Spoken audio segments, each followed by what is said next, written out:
Bismillahirrahmanirrahim. Assalamualaikum warahmatullahi wabarakatuh. Innal hamdalillah nahmaduhu wa nasta'inuhu wa nastaghfiruh wa natubu ilayhi wa na'udzu billahi min shururi anfusina wa min sayyiati a'malina. May yahdihillahu fala mudilla lahu wa may yudlil fala hadiya lahu. وأشهد أن لا إله إلا الله وحده لا شريك له وأشهد أن محمدا عبده ورسوله يا أيها الذين آمنوا اتقوا الله حق تقاته ولا تموتن إلا وأنتم مسلمون يا أيها الناس اتقوا ربكم الذي خلقكم من نفس واحدة وخلق منها زوجها وبث منهما رجالا كثيرا ونساء واتقوا الله الذي تساءلون به والأرحام إن الله كان عليكم رقيبا يا أيها الذين آمنوا اتقوا الله وقولوا قولا سديدا يصلح لكم أعمالكم ويغفر لكم ذنوبكم ومن يطع الله ورسوله فقد فاز فوزا عظيما أما بعد فإن أصدق الحديث كتاب الله وخير الهدي هدي محمد صلى الله عليه وسلم وشر الأمور محدثاتها وكل محدثة بدعة وكل بدعة ضلالة وكل ضلالة في النار أما بعد أيها الحضور الكرام رحمكم الله. Alhamdulillah, mari kita bersama-sama bersyukur kepada Allah Subhanahu wa taala atas nikmat-nikmat yang selalu melimpah pada diri kita. Nikmat-nikmat yang banyak, terutama nikmat-nikmat agama, nikmat hidayah kepada sunnah, nikmat Islam, nikmat iman, nikmat duduk di majelis ilmu, nikmat mengamalkan sunnah, nikmat-nikmat besar yang lain, sehingga seorang hamba menjadi hamba yang baik, hamba yang bisa beribadah kepada Tuhannya, Rabbnya Allah Subhanahu wa ta'ala.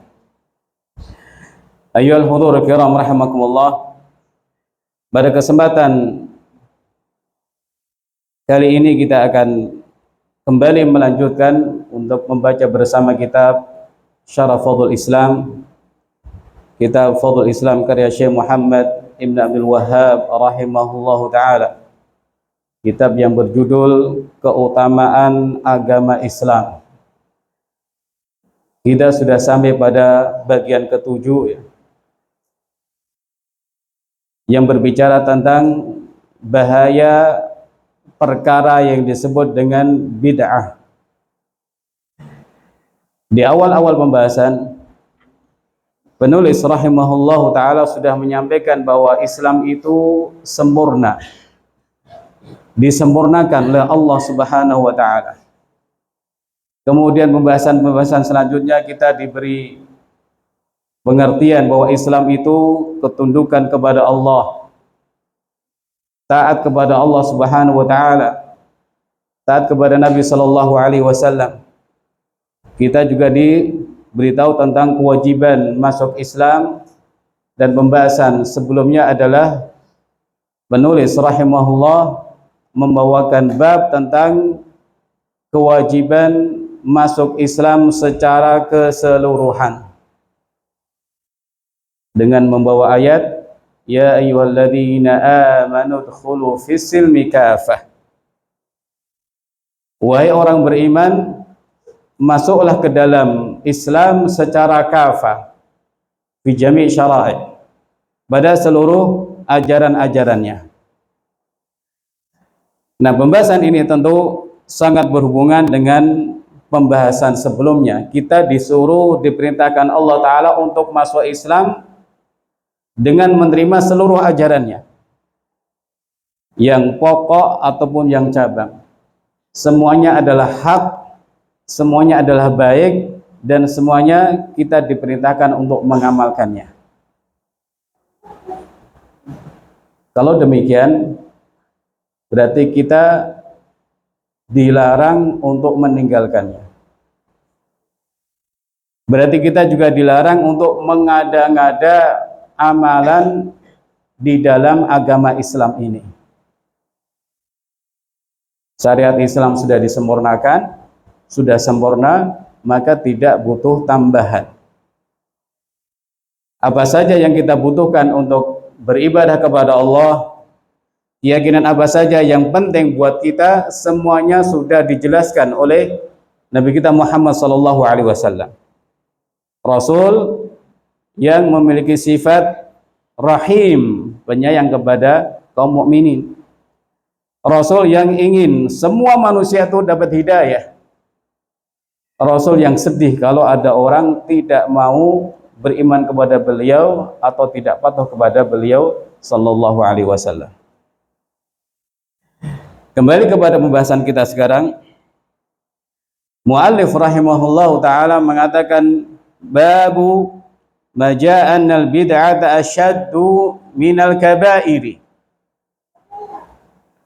Bab tentang hal-hal yang menunjukkan bahwa bid'ah itu lebih buruk daripada dosa-dosa besar. Pertama-tama mari kita fahami dan kita sadari bahwa kata-kata bid'ah yang menyampaikan adalah Nabi Shallallahu Alaihi Wasallam. Beliau berbicara tentang bid'ah. Beliau sampaikan kata-kata bid'ah. Dan ketika beliau menyampaikannya dalam rangka memperingatkan umat dari bahayanya. Beliau sampaikan bid'ah setelah beliau menyampaikan tentang sebaik-baik petunjuk, yaitu petunjuk beliau sallallahu alaihi wasallam. Wa khairul hadi hadi Muhammad sallallahu alaihi wasallam. Sebaik-baik petunjuk adalah petunjuk Nabi kita sallallahu alaihi wasallam. Kemudian beliau menyampaikan lawannya, sesuatu yang buruk yang beliau sebut dengan al-bid'ah. Wa syarrul umuri muhdatsatiha wa muhdatsatuha wa kullu muhdatsatin bid'ah wa kullu bid'atin dhalalah.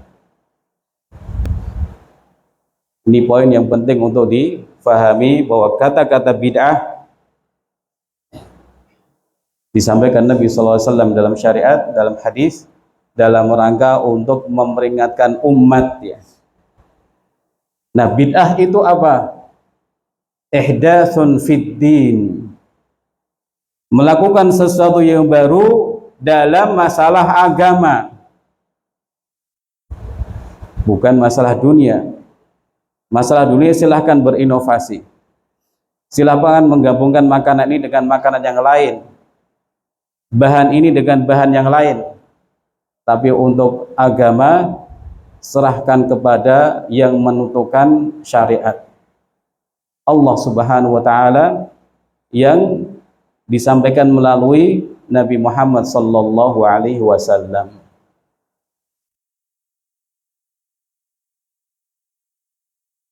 Ihdatsun fid din liqasdi taqarrub. Jadi kembali kepada makna bid'ah ya. Melakukan sesuatu yang baru dalam agama tujuannya untuk mendekatkan diri kepada Allah Subhanahu wa taala. Tujuannya untuk ibadah. Tujuannya untuk mendekatkan diri kepada Allah taala. Nah, mari kita perhatikan dari definisi ini. Membuat hal yang baru dalam agama tujuannya untuk mendekatkan diri kepada Allah. Nah, pertanyaannya, kenapa engkau membuat seperti itu? Kalau tujuannya untuk mendekatkan diri kepada Allah, cukuplah dengan apa yang sudah disampaikan Nabi Shallallahu Alaihi Wasallam. Minallahir risalah wa ala rasulil bayan wa alaina taslim. Risalah datang dari Allah Subhanahu wa taala. Kewajiban Nabi sallallahu alaihi wasallam adalah menyampaikan. Risalah sudah selesai, tugas Nabi sudah selesai, kewajiban kita yang sedang kita proses terus-menerus, yaitu at-taslim, menerima dengan bulat. Menerima ajaran-ajaran Nabi Muhammad sallallahu alaihi wasallam dengan bulat. Al-Imam Asy-Syatibi rahimahullahu taala menyampaikan definisi bid'ah yang lainnya. Semoga kita tambah faham, supaya kita tambah cinta dan semangat dalam menjalankan sunnah Nabi sallallahu alaihi wasallam, dan supaya kita menjadi alergi terhadap bid'ah dan meninggalkannya. Tariqatun fid dini mukhtara'ah, kata beliau. Satu jalan, tata cara yang dibuat-buat fid din, dalam masalah agama. Jadi ingat-ingat, bid'ah itu dalam masalah agama, bukan dalam masalah bikin resep makanan, bikin bangunan, atau bikin-bikin yang lain. Tapi fid dini, dalam agama, agama Islam. Mukhtara'ah, tudahi syariah, menyerupai syariat. Cara baru diada-adakan dalam agama, mirip-mirip syariat. Nah, mirip syariat itu seperti apa? Misalnya, lakukan ini di waktu tertentu, jangan di waktu yang lain. Lakukan ini 3 kali, jangan lebih. Lakukan ini dengan bersuci dulu, nggak boleh tanpa suci misalnya. Baca ini 4.444 kali, baca ini 99 kali, baca ini di waktu sore, dibaca ini setelah sholat dan lain-lain. Tapi semuanya mukhtara'ah, dibikin-bikin sendiri. Nah, ajaran Nabi SAW kan seperti itu. Artinya kita sholat ada 2 rakaat, ada yang 3, ada yang 4. Zikir ada 33, ada yang 10 kali, ada yang 100 kali. Ada yang dibaca di waktu sore, ada yang dibaca waktu pagi, ada yang bebas, baca kapan saja, berapa saja. Nah, ini ketetapan-ketetapan syariat. Nah, orang yang membuat bid'ah itu ingin meniru atau meniru-niru dalam cara-caranya. Tudahi syariah wa yuqsad bis-suluki 'alaiha at-ta'abbud atau taqarrub ila Allah Ta'ala. Dan tujuan melakukannya adalah ta'abbud, ibadah atau mendekatkan diri kepada Allah Subhanahu wa Ta'ala. Jadi ada 3 unsur ya. Bid'ah itu sesuatu yang baru dalam agama. Nah, sesuatu yang baru dalam agama ini menyerupai karakter syariat. Dilakukan untuk mendekatkan diri kepada Allah Subhanahu wa Ta'ala. Nah, dari definisi ini sebenarnya kita akan paham, kita tidak butuh bid'ah. Orang tidak butuh sama sekali terhadap bid'ah-bid'ah untuk ibadah kepada Allah, untuk meyakini keyakinan-keyakinan dalam agama. Karena semuanya sudah disampaikan Nabi sallallahu alaihi wasallam apa yang kita butuhkan untuk ibadah kepada Allah, apa yang kita butuhkan terkait keyakinan-keyakinan supaya hati kita benar, memiliki keyakinan benar, sudah juga disampaikan Nabi sallallahu alaihi wasallam. Jadi beliau sudah selesai menjalankan tugas. Nah, tugas kita menerima dengan bulat. Semuanya kita terima. Jangan menambah-nambahi. Jangan menganggap ada yang kurang kemudian nambah-nambahi. Jadi antum bayangkan, ada seorang ahli arsitek terkenal membuat bangunan sudah selesai, bagus. Bahannya pilihan, catnya pilihan, bentuknya indah sekali, unik. Yang buat ahli.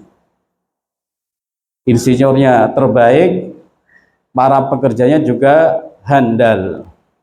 Kemudian datang orang, wah bangunan kayak gitu, nggak bagus banget. Catnya kok gitu, nggak bagus banget. Saya tambah inilah. Tentu orang seperti ini akan ditertawakan. Kamu siapa di hadapan arsitek handal ini? Kamu siapa di hadapan para ahli bangunan ini? Nah, bagaimana dengan agama? Agama itu sempurna datangnya dari Allah Subhanahu wa Ta'ala, disampaikan oleh seorang nabi yang nasih, yang sangat tulus, yang sudah menyampaikan semuanya tanpa disembunyikan. Dan beliau sallallahu alaihi wasallam memiliki murid-murid terbaik para sahabat radhiyallahu anhu ajma'in, yang selalu sami'na wa ata'na, menjalankan apa yang sudah disampaikan Nabi sallallahu alaihi wasallam. Nah, orang yang berbuat bid'ah itu lebih buruk dari pelaku dosa besar. Jadi dosa itu berkelas-kelas. Kelas paling buruk, paling tinggi kufur dan syirik, kemudian kelas bawahnya bid'ah, kelas bawahnya kabair, dosa-dosa besar. Nanti ada dosa kecil dan seterusnya. Nah, kenapa syirik dan kufur itu dosa paling besar? Karena ada unsur memusuhi Allah Ta'ala dan Rasulnya Sallallahu Alaihi Wasallam. Makanya orang kafir disebut musuh-musuh Allah. Nah, kelas di bawahnya apa? Al-bid'ah yang sekarang dibahas. Kenapa bid'ah itu ada di bawah kekufuran dan kesyirikan?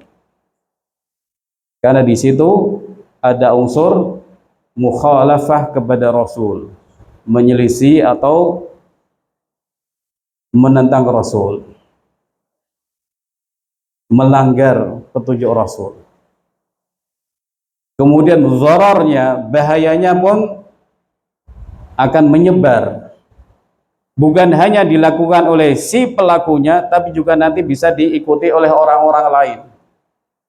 Bukan hanya dilakukan oleh si penggagasnya, tapi bisa dilakukan orang lain, dan jumlahnya bisa banyak. Jadi dhararnya besar. Di situ ada unsur melanggar dakwah Nabi sallallahu alaihi wasallam. Nabi mengatakan A, dia mengatakan enggak, saya B aja. Nabi menjelaskan A, B, C, D, dia mengatakan enggak, saya F. Ditambah-tambahi. Ketika orang melakukan F atau B tadi, yang A akan ditinggalkan nanti. A, B, C, D akan ditinggalkan otomatis. Karena dia akan lebih suka melakukan yang dianggap baik menurut hawa nafsunya sebenarnya. Jadi saya ulangi, bid'ah itu lebih buruk. Kenapa?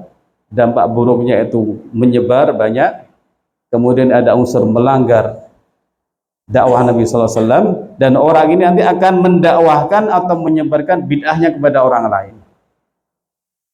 Akibatnya sunnah Nabi sallallahu alaihi wasallam akan terbengkalai, akan tidak dikenal oleh orang. Tentu ini satu tindakan yang buruk. Mestinya orang menyebarluaskan sunnah Nabi sallallahu alaihi wasallam, menomorsatukan sunnah Nabi sallallahu alaihi wasallam untuk didakwahkan, disebarkan dan disampaikan, tapi dia enggak ini saja. Nah, biasanya kenapa bid'ah itu menyebar? Karena sunnahnya kurang menyebar di tengah masyarakat. Sunnah Nabi sallallahu alaihi wasallam kurang diajarkan di tengah masyarakat. Ayyuhal hudur rahimakumullah. Ini diantara alasan kenapa bid'ah lebih buruk ya. Ulama lain menyebutkan bid'ah lebih buruk ditinjau dari dua sisi, perbuatannya dan pelakunya. Dari perbuatan bid'ah, ketika ada bid'ah, di situ ada makna mengkritisi syariat, mengomentari syariat, mengatakan syariat itu kurang, butuh disempurnakan. Apa penyempurnaannya? Bid'ah yang saya buat ini, bid'ah yang dia buat itu. Tentu ini tindakan yang buruk. Walaupun orang itu tidak mengakui, enggak. Tapi inilah makna orang yang, tindakan orang yang berbuat bid'ah tadi. Menganggap ada unsur yang kurang dalam syariat yang dibawa Nabi Shallallahu Alaihi Wasallam, kemudian dia datang menyempurnakannya. Sementara dari sisi pelaku, orang yang melakukan bid'ah itu memandang bid'ahnya bagian dari agama,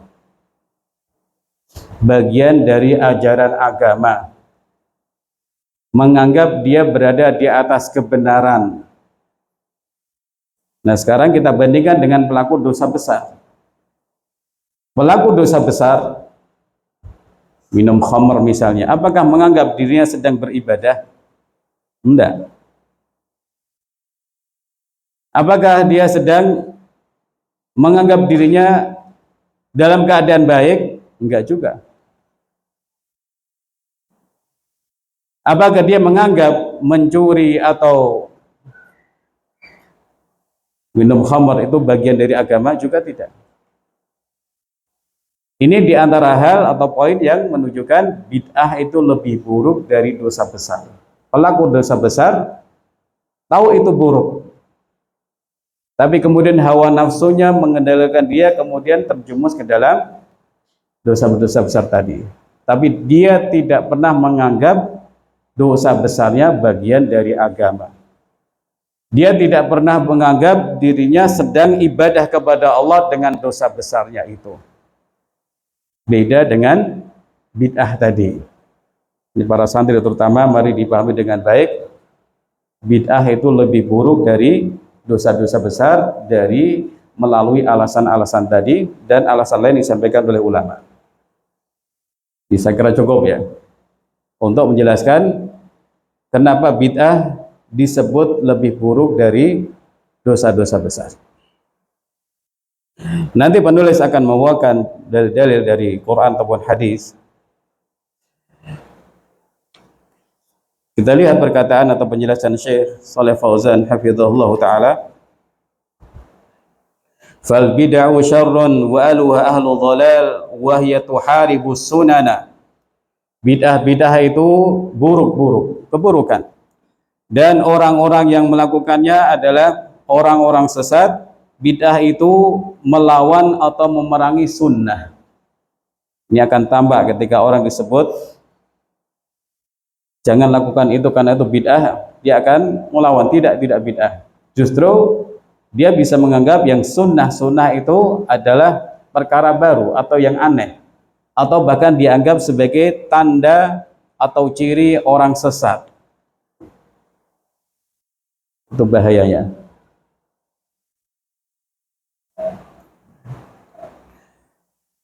Walidzalika tajidul mubtadi'ata yubghiduna sunana wa yuhibbuna al-bid'ah. Karena itu engkau bisa dapati orang-orang ahli bid'ah akan membenci sunnah-sunnah dan menghidupkan bid'ah-bid'ah. Dan mereka akan sangat benci dengan sunnah-sunnah Nabi SAW. Walaupun mungkin tidak dikatakan secara langsung dengan lisan mereka. Tapi perbuatan-perbuatan mereka menunjukkan bid'ah itu lebih mereka sukai. Bid'ah lebih mereka utamakan. Sunnah-sunnah jarang diajarkan.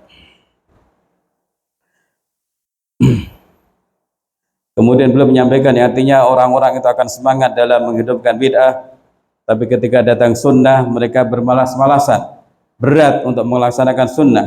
Wa hadza syai'un ma'ruf 'anil mubtadi'ati, dan ini sesuatu yang dimaklumi dalam kondisi orang-orang yang melakukan bid'ah. Malas melakukan sunnah tapi begitu semangat dalam melakukan bid'ah. Nah, orang seperti ini kata Syekh Shalih Fauzan sedang dihukum, sedang mendapatkan hukuman dari Allah Subhanahu wa taala. Li'anna man tarakal haqqa ubtuliya bil batil. Sebab orang yang sengaja meninggalkan hak akan diuji dengan melakukan kebatilan-kebatilan. Ini juga kaidah penting, hati-hati buat kita semua ya. Orang yang meninggalkan kebenaran, meninggalkan amal, itu akan diuji dengan keburukan-keburukan atau kebatilan-kebatilan. mestinya sholat jamaah, mestinya zikir, gara-gara tidak mau akhirnya dia sibuk dengan hal-hal yang enggak bermanfaat atau hal-hal yang makruh atau hal-hal yang haram bahkan. Fal bid'ah la yutasahalu, bid'ah tidak boleh diremehkan fi sya'ni abadan, dalam urusannya sama sekali. Lianna khatarun 'ala ad-din wa khatarun 'ala al-muslimin, karena bid'ah itu bahaya terhadap agama. Sudah sempurna kok ditambah-tambahi. Dan bahaya juga kepada kaum muslimin, akan membuat kaum muslimin menjauh dari sunnah-sunnah Nabi Shallallahu Alaihi Wasallam. Misalnya orang mengatakan baca tiap hari zikir ini 1000 kali misalnya. Baik, 1000 kali ini angka dari mana? Kan baik Pak, banyak-banyak zikir, semakin banyak semakin baik. Tidak, masalahnya 1000 ini dari mana?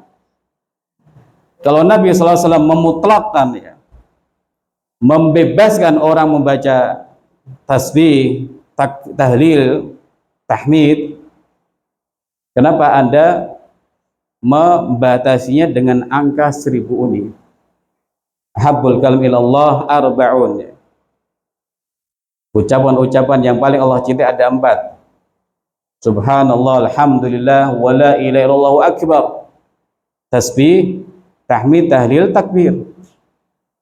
Berarti ini boleh kita baca sebanyak-banyaknya, 1000 boleh, lebih dari itu boleh. Yang dipermasalahkan adalah kenapa membatasinya dengan 1000. Kenapa mengajak orang untuk membaca dengan angka 1000? Kenapa tidak mengajak orang baca banyak-banyak? Isi waktu Anda dengan zikir sebanyak-banyaknya. Ini yang seharusnya disampaikan, bukan membatasi. Kalau membatasi berarti sadar atau tidak sedang membuat aturan khusus yang dalam bahasa agama disebut membuat aturan syariah. Wa biha yazulud dinu syai'an fa syai'an, dengan bid'ah ini, gara-gara bid'ah ajaran agama akan hilang sedikit demi sedikit dan diganti dengan bid'ah. Inilah yang diinginkan syaitan kepada Bani Adam, supaya meninggalkan ajaran hak yang datang dari Nabi Muhammad sallallahu alaihi wasallam. Nah, kemudian Syekh juga menyampaikan sesuatu yang menarik. Tsumma inna ba'dahum aw katsiran minhum lahum matami' fi hadhil umur. Jadi sebagian yang melakukan bid'ah itu atau kebanyakan dari mereka punya cuan dalam bid'ah-bid'ah tersebut, menghasilkan, mendatangkan uang, mendatangkan, menggerakkan bisnis, misalnya menggerakkan roda ekonomi, matami' dunyawiyah. Ramai orang datang, ramai orang ngasih fulus dan lain-lain. Maka sebagian orang akan berat meninggalkan bid'ah walaupun salah, ya. Walihada qala rahimahullah, oleh karena itu penulis Syekh Muhammad Ibn Abdul Wahhab rahimahullah menulis bab ma ja'anal bid'ata asyaddu minal kabair. Bid'ah itu lebih buruk daripada dosa-dosa besar. Ini kembali kepada penjelasan menurut kelasnya, ya. Tidak menurut satu persatu dari dosa besar. Jadi yang ditinjau adalah kelas dari perbuatan pelanggaran itu, bahwa bid'ah itu lebih tinggi bahayanya dari dosa besar. Tapi kalau ditinjau satu persatu dari dosa besar, ya tentu nanti ada dosa besar yang lebih membahayakan dari bid'ah-bid'ah tertentu. Jadi bid'ah itu ada macam-macam, ada bid'ah yang mukafirah, ya, yang kufur, ya, bikin orang itu kufur, ya, seperti bid'ah Jahmiyah yang menolak nama-nama Allah dan sifat-sifat Allah Ta'ala, atau juga bid'ah Qadariyah yang menafikan takdir Allah Subhanahu wa Ta'ala. Tentu ini kekufuran. Ini adalah kekufuran, menolak takdir, padahal Allah yang menentukan segala sesuatu. Menolak nama-nama dan sifat Allah Ta'ala, padahal Al-Quranul Karim penuh dengan penetapan nama-nama dan sifat-sifat Allah Ta'ala. Nanti ada bid'ah yang ada di bawahnya ya, yang tidak mengkafirkan, seperti bid'ah khawarij yang akan ditinjau oleh Syekh, atau bid'ah amaliyah ya, dan lain sebagainya.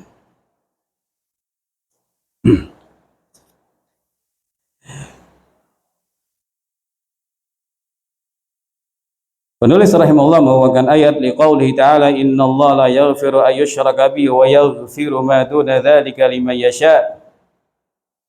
Sungguh Allah itu tidak mengampuni untuk dipersekutukan dan mengampuni apa-apa yang di bawahnya selain syirik, dzalika liman yasha, bagi orang-orang yang Allah kehendaki. Syekh Shalih Al-Utsaimin hafizahullah menyebutkan bahwa maksud penulis membawakan ayat ini karena antara bid'ah dan syirik itu ada persamaan dari sebagian sisinya. Orang berbuat syirik itu untuk ibadah.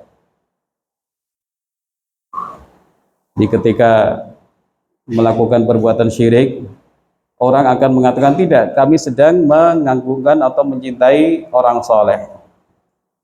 Padahal dia sedang melakukan perbuatan syirik dengan meminta langsung hajat-hajat kepada orang yang sudah meninggal.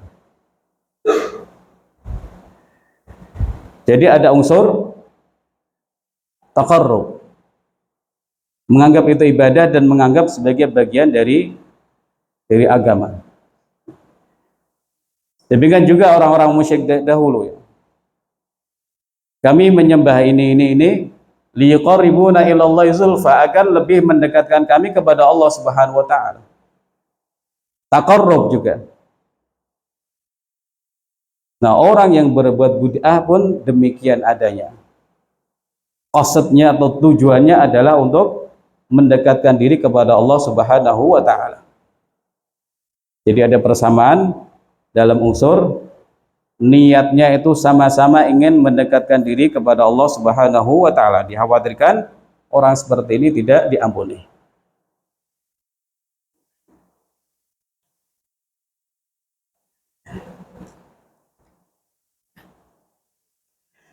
Dalil kedua, wa qawlihi ta'ala faman azlamu mimman iftara 'ala Allah kadhiban liyudhilla an-nasa bighairi 'ilmin.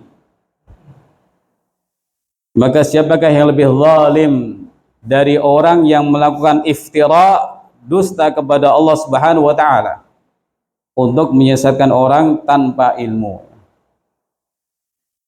Nah, orang-orang yang berbuat bid'ah itu sebenarnya sedang melakukan kedustaan atas nama Allah Ta'ala, demikian juga Rasulnya SAW. Bagaimana? Mereka mengatakan ini termasuk bagian agama, ini baik, ini bagus untuk dilakukan. Nah, dia bicara tentang agama, ini bagus dalam agama kita, ini baik dalam agama kita, mari kita lakukan. Berarti sedang bohong, sedang melakukan pembohongan di hadapan orang atas nama Allah Subhanahu wa taala. Sebab agama itu datangnya dari Allah melalui Nabi Muhammad SAW. Kita tidak boleh bohong atas nama orang tua, tidak boleh bohong atas nama kepala negara misalnya, tidak boleh bohong atas nama teman kita. Dengan mengatakan misalnya, temanku mengatakan barang siapa hafal ini akan dapat hadiah dari dia, padahal nggak pernah ngomong seperti itu. Nggak boleh. Apalagi dusta atau bohong dengan mengatasnamakan Allah Ta'ala, atau dengan mengatasnamakan ini ada dalam agama Islam, padahal tidak ada sama sekali dasarnya. Padahal tidak ada sama sekali petunjuknya dari Nabi SAW, dan tidak pernah difahami seperti itu oleh para sahabat radhiyallahu anhum ajma'in. Maka tidak ada orang yang lebih zalim daripada orang yang melakukan kedustaan atas nama Allah Subhanahu wa taala.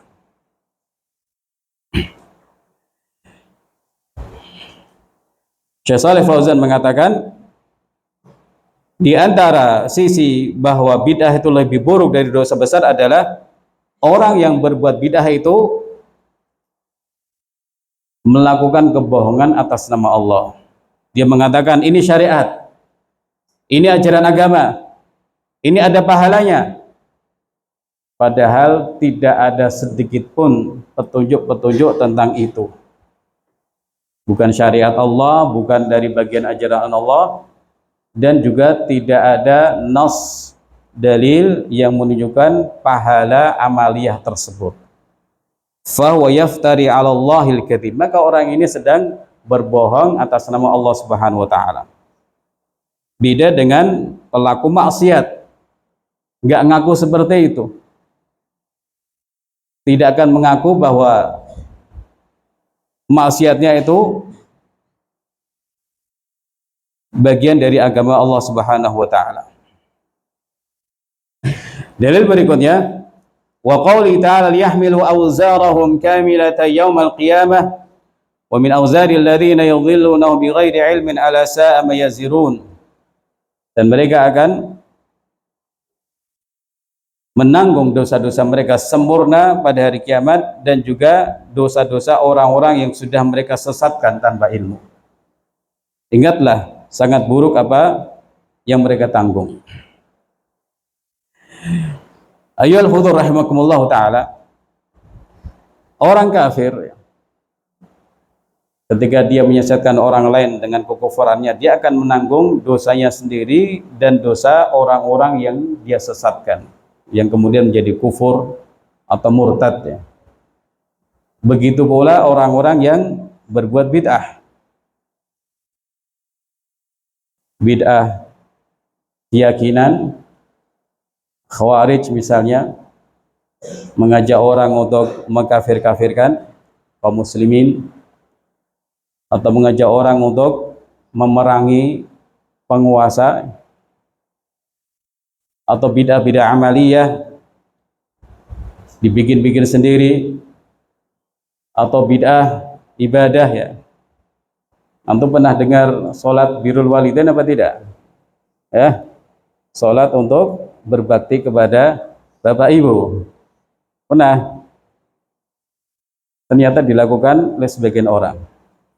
Cari di YouTube ada tata caranya. Ya.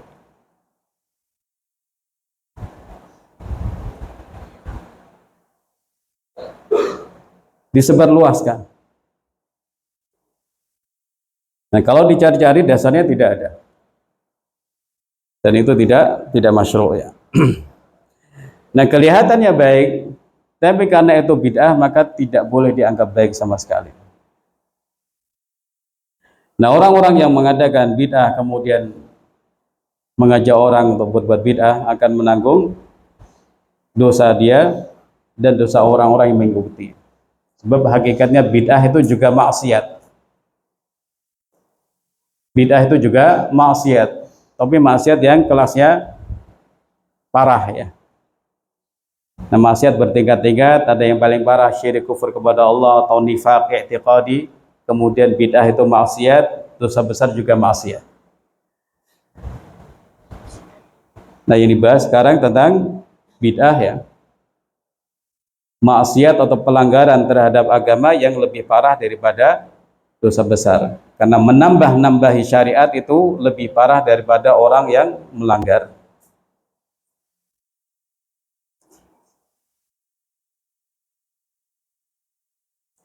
Fahada fi tahdhiru minal bid'ah wa annahu yalhaqu sahiba ithmun kabirun akbaru min ismihi fi nafsihi. Dalam ayat ini surah An-Nahl 25 ada peringatan dari perbuatan bid'ah, dan pelaku bid'ah itu akan mendapatkan dosa besar yang lebih besar dari dosanya sendiri, karena ada orang-orang yang mengikuti atau ada orang yang meneladani dia dalam perbuatan bid'ah tersebut gara-gara dia mengajak atau menyebarkannya. Wa fi sahih annahu sallallahu alaihi wasallam qala fil khawarij aina ma laqitum faqtuluhum.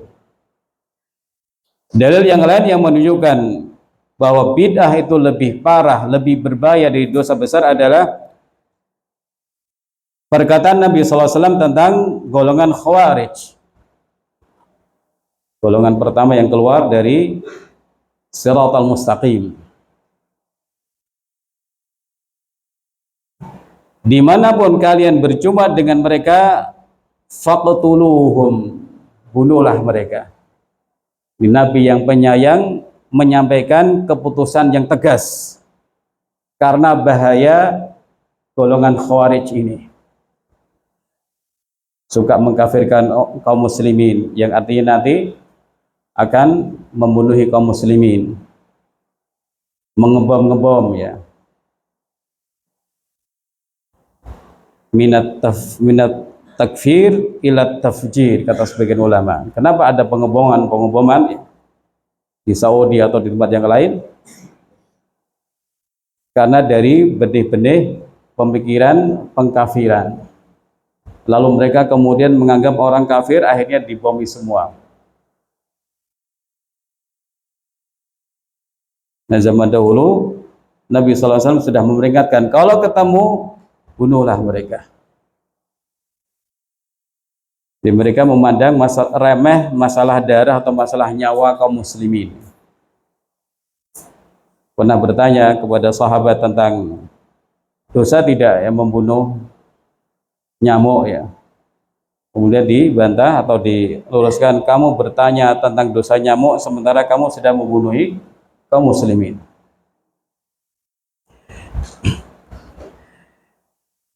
Nah, penulis membawakan dalil ini atau hadis ini karena Nabi SAW tidak pernah memerintahkan untuk membunuh pelaku dosa besar secara khusus. Sementara ini pelaku bid'ah yang besar, Nabi mengatakan aina ma laqitumuhum faqtuluhum. Ketika kalian berjumpa, bunuhlah mereka. Jadi orang yang berbuat dosa besar ya, berbohong misalnya, atau mencuri ya, atau dosa besar yang lain ya, tidak ada nas secara khusus bunuhlah pencuri ya. Bunuhlah pelaku dosa besar ini, kecuali ada sebab-sebab syar'i, dia membunuh ya pantas dibunuh. Jadi ini salah satu poin juga yang menunjukkan buruknya bid'ah, lebih buruk dari dosa-dosa besar.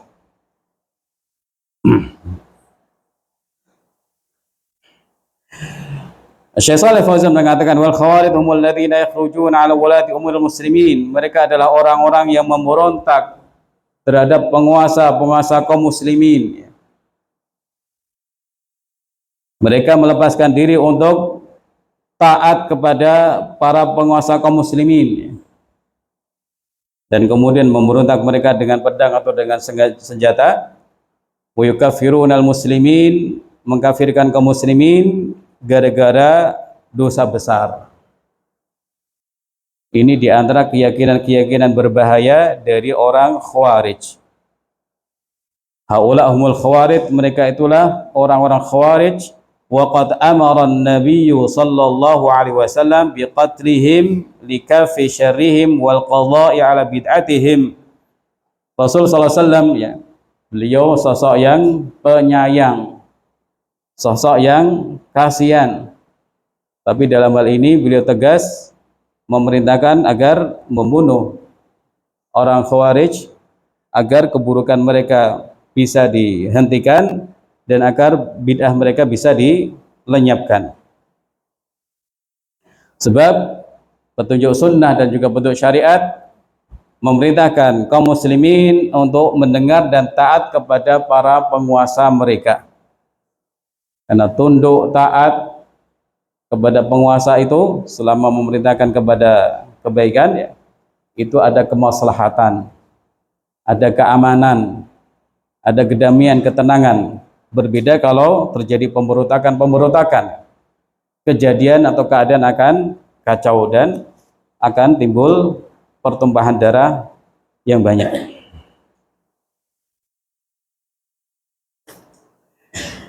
Wa fihi annahu sallallahu alaihi wasallam naha an qatli umara'il jawr ma sallau. Demikian juga dalil yang lain yang menunjukkan bid'ah itu lebih bahaya dari dosa besar, karena Nabi sallallahu alaihi wasallam melarang membunuh para penguasa yang zalim selama mereka masih mengerjakan sholat.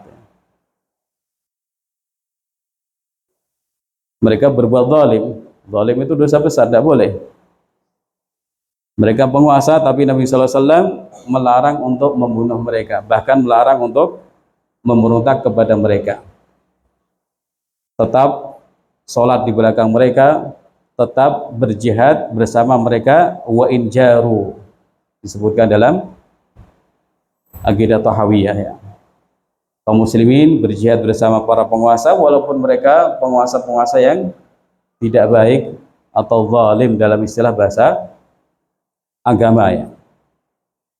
Nah, keburukan mereka kita ingkari dengan cara-cara yang dibenarkan syariat, dengan hati, atau kalau punya akses ya, menasihati mereka dengan empat mata atau dengan surat atau yang lain, minta kepada yang dekat untuk menasihati.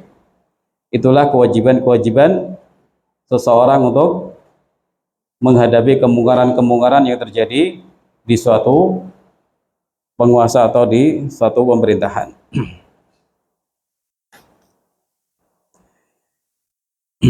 Dalil berikutnya dibawakan penulis rahimahullah taala, Wan Jarir bin Abdullah radhiyallahu an anna rajulan tasaddaqa bi sadaqatin thumma tataba'a an-nas.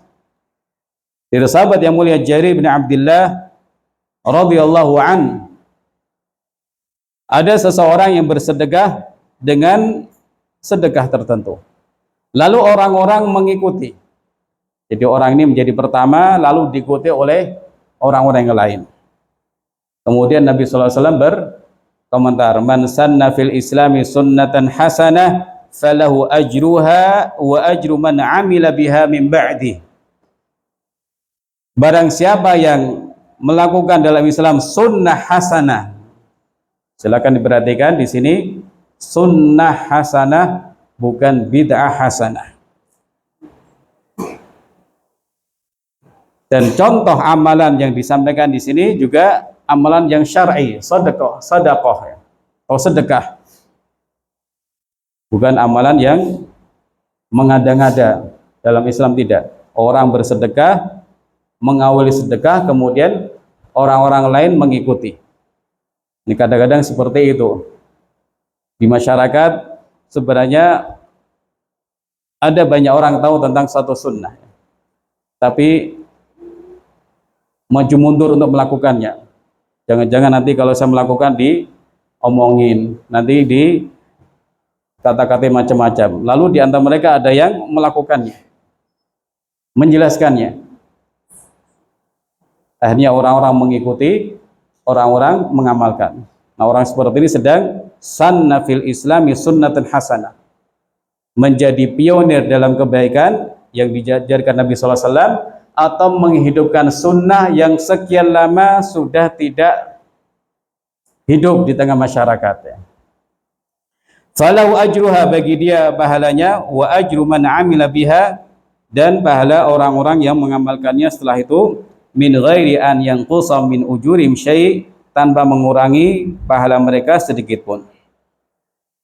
Nah, ini orang yang menghidupkan sunnah atau melakukan ajaran Nabi sallallahu alaihi wasallam. Nah, sekarang orang yang berbuat bid'ah, bagaimana? Man sanna fil islami sunnatan sayyi'ah.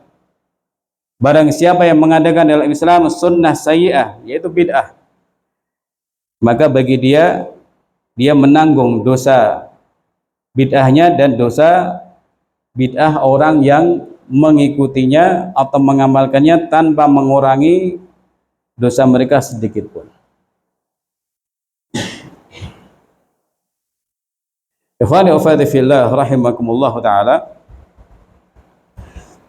Kadang-kadang hadis ini jadikan sebagai dalil untuk melakukan bid'ah hasanah ya. Bid'ah yang menurut orang itu baik dengan membawakan hadis ini. Nah, ternyata hadis ini tidak bisa sebenarnya untuk dijadikan dasar dalam bid'ah hasanah. Sebab Rasulullah SAW menyebutkan sunnah hasanah bukan bid'ah hasanah. Nah, sebagian sahabat zaman dahulu juga menyebutkan setiap bid'ah itu sesat. Ibnu Umar dan yang lain menyebutkan setiap bid'ah itu sesat sebagaimana yang disampaikan Rasulullah sallallahu alaihi wasallam. Walau min hadits Abi Hurairah radhiyallahu an wa lafdhuhu man da'a ila hudan thumma qala man da'a ila dhalalah. Kemudian penulis membawakan dalil yang lain yang menunjukkan bahaya orang berbuat bid'ah ya. Yaitu hadis yang di situ ada kalimat barang siapa menyuruh kepada kesesatan, dan bid'ah disebut kesesatan oleh Nabi Muhammad sallallahu alaihi wasallam.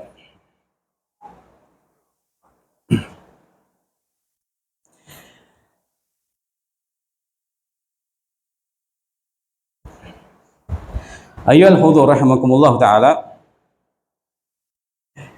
Bab selanjutnya yang disampaikan oleh penulis rahimahullah adalah babu ma ja'a anna Allah tajaza at-taubata an sahibi al-bid'ati. Bab tentang bahwa Allah Ta'ala menghalangi taubat dari pelaku bid'ah.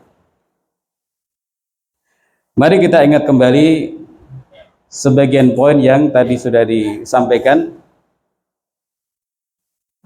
Pelaku bid'ah itu tidak sedang menganggap dirinya salah. Pelaku bid'ah menganggap bid'ah itu bagian dari agamanya. Pelaku bid'ah itu tidak menganggap dirinya di atas kebatilan. Beda dengan pelaku dosa besar ya.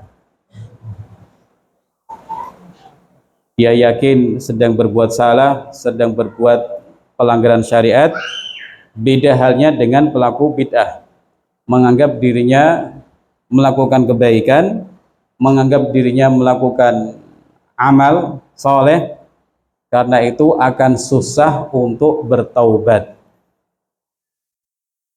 akan susah menyadari kesalahannya. Di bab ini ya, jangan sampai disalahpahami. Allah tidak menerima taubatnya pelaku bid'ah, tidak ya. Allah menerima taubat siapa saja yang bertaubat kepada Allah Ta'ala. Siapa saja yang bertaubat, Allah akan menerima taubatnya. Bahkan Allah Subhanahu wa Ta'ala menawari orang-orang Nasrani untuk bertaubat, afala yatubuna ilallah wa yastaghfiruna, untuk taubat dengan mengikuti ajaran yang benar. Ini tawaran dari Allah Ta'ala. Kenapa mereka tidak bertaubat dan tidak mohon ampun kepada Allah? Demikian juga orang yang Ashabul Ukhdud, disebutkan mereka tidak bertaubat. Artinya ketika bertaubat ya dosa mereka akan terhapuskan. Nah, maksud dari bab yang disampaikan Syekh di sini, orang yang berbuat bid'ah itu akan susah bertaubat. Sebabnya apa? Karena dia menganggap tidak melakukan kesalahan, menganggap dirinya melakukan kebaikan. Ini kan baik, ini kan sholawat misalnya, ini kan zikir. Salah apa? Ini kan sholat birrul walidain tadi ya. Menganggap dirinya sedang baik-baik saja, menganggap dirinya sedang berbuat baik.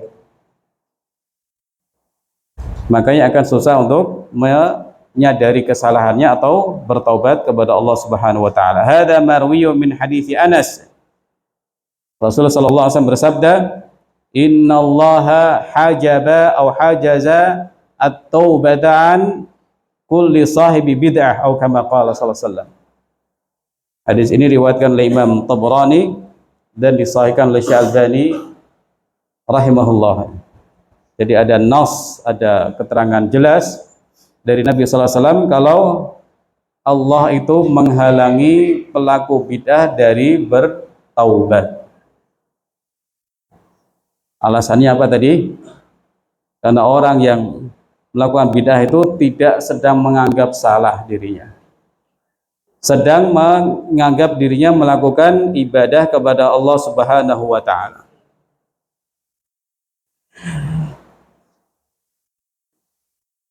Jadi bab ini juga menjelaskan sisi keburukan yang lain, bahwa bid'ah itu lebih buruk dari dosa besar ya.